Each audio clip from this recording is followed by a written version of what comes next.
आज हम सिर्फ ग्रामर के रूल्स नहीं रटने वाले, बल्कि हम समझने वाले हैं बातचीत के सबसे पावरफुल टूल को। देखिए, शब्द तो हम सबके पास होते हैं, है ना? पर उन शब्दों को असरदार विचारों में कैसे बदला जाए, इसका राज छिपा है वाक्यों में। ये सिर्फ शब्द नहीं है, ये हमारे विचारों के बिल्डिंग ब्लॉक्स हैं। तो चलिए इस कला को समझते हैं। तो सबसे बड़ा सवाल यही है कि हम इन शब्दों को एक साथ कैसे रखें कि हमारी बात में दम लगे, वो साफ हो और असरदार हो। इसका जवाब वाक्यों के अलग अलग प्रकार को समझने में ही है। असल में यही हमारी पूरी बातचीत की नींव है, जिस पर हम भरोसे, सफाई और असर की एक मजबूत इमारत खड़ी करते हैं। चलिए अपनी बातचीत की इमारत बनाने के पहले कदम पर चलते हैं। हर वाक्य आप समझे एक ईंट की तरह है, जिसका एक खास मकसद होता है।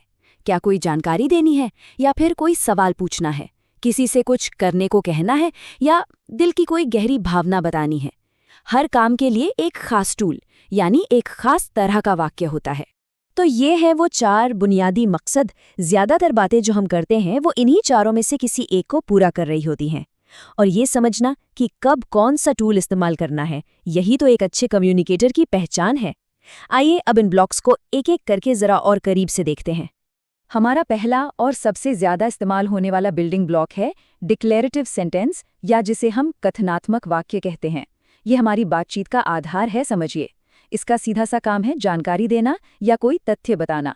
ये वाक्य एक तरह से विश्वास और स्पष्टता पैदा करते हैं। जैसे कि वह खुश है, कितना सीधा, सरल और साफ है ना? ये बस एक स्थिति के बारे में बता रहा है, कोई ड्रामा नहीं, कोई सवाल नहीं, बस एक फैक्ट। और यही इसकी सबसे बड़ी ताकत है। अच्छा, अगला ब्लॉक है इंटरोगेटिव सेंटेंस, यानी कि प्रश्नवाचक वाक्य। इसे सिर्फ जानकारी मांगने का एक टूल मत समझिए।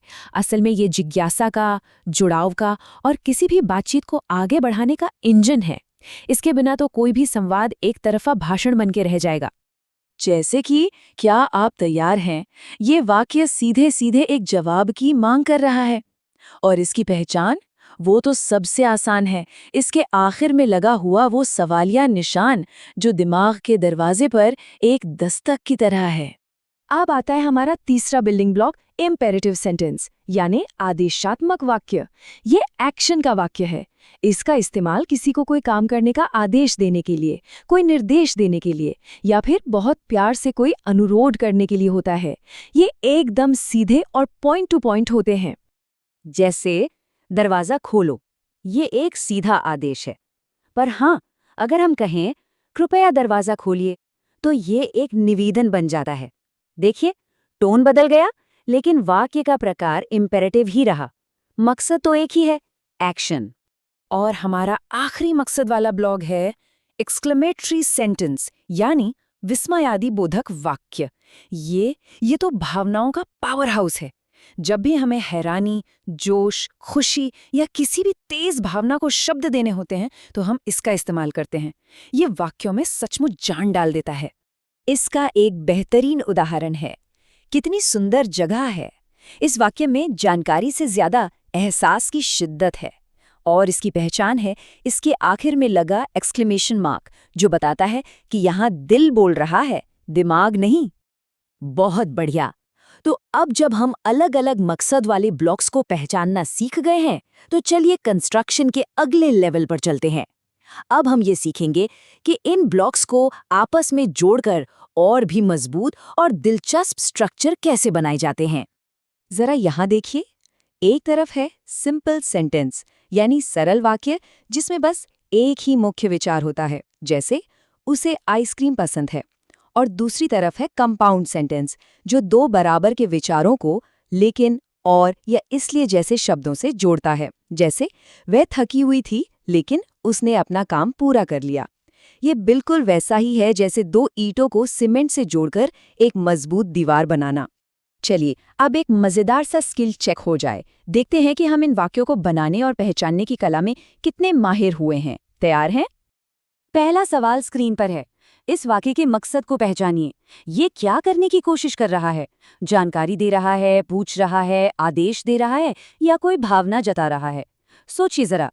स्क्रीन पर ऑप्शंस हैं, डिक्लेरेटिव, इम्पेरेटिव, इंटेरोगेटिव या एक्सक्लेमेटरी। ध्यान से सोचिए, थोड़ा समय लीजिए। क्या लगता है?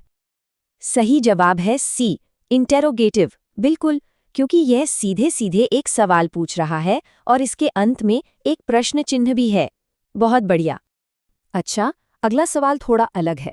इस बार हमें वाक्य के मकसद पर नहीं बल्कि उसकी बनावट यानी कि स्ट्रक्चर पर ध्यान देना है। याद कीजिए, सिंपल और कंपाउंड में क्या फर्क था? ऑप्शंस हैं सिंपल, कंपाउंड, कॉम्प्लेक्स और एक्सक्लेमेटरी। अब देखिए, हमने कॉम्प्लेक्स वाक्य के बारे में तो अभी बात नहीं की, लेकिन जो हमने सिंपल और कंपाउंड के बारे में सीखा है उस पर ध्यान दीजिए। देखिए कि इस वाक्य में कितने विचार हैं और वो कैसे जुड़े हैं। और सही जवाब है बी, कंपाउंड। ये बहुत अच्छे से दिखाता है कि कैसे दो पूरे विचार, वह थकी हुई थी और उसने अपना काम पूरा कर लिया, इन दोनों को लेकिन शब्द से जोड़ा गया है। दो बिल्डिंग ब्लॉक्स एक साथ एक मजबूत स्ट्रक्चर बनाने के लिए। और अब आखिरी सवाल, ये हमारी याददाश्त का एक छोटा सा टेस्ट है। जब किसी वाक्य में बहुत तेज भावना होती है तो उसके अंत में हम कौन सा निशान लगाते हैं? विकल्प बहुत सरल हैं, फुल स्टॉप, प्रश्न चिन्ह, एक्सक्लेमेशन मार्क या कॉमा। क्या है सही जवाब? बिल्कुल सही जवाब है सी, एक्सक्लेमेशन मार्क। यही वो निशान है जो तेज भावना का सिग्नल देता है। शाबाश। चलिए, अब हमने जो कुछ भी सीखा है उसके सबसे ज़रूरी ब्लूप्रिंट्स पर एक आखिरी नज़र डाल लेते हैं ताकि ये बातें हमेशा याद रहें। तो बस 3 ज़रूरी बातें याद रखनी है। पहली, हर वाक्य का एक मकसद होता है, कुछ बताना, पूछना, आदेश देना या जज्बात जाहिर करना। दूसरी, हम सरल विचारों को जोड़कर ज़्यादा असरदार कंपाउंड वाक्य बना सकते हैं। और तीसरी, सही पंक्चुएशन यानी विराम चिन्ह हमारी बात को साफ करता है और सही टोन सेट करता है। ये है हमारी असरदार कम्युनिकेशन की पूरी टूल किट। और जाते जाते बस एक सवाल छोड़कर जा रहा हूँ। आज जो हमने सीखा है उसे ध्यान में रखते हुए अगली बार जब किसी से बात करें तो ज़रा सोचिएगा कि अपने विचारों को बताने के लिए किस तरह के वाक्यों का इस्तेमाल कर रहे हैं। क्या सिर्फ जानकारी दी जा रही है या लोगों को सोचने पर भी मजबूर किया जा रहा है? अपनी बातचीत को बनाने की शक्ति अब आपके हाथों में है।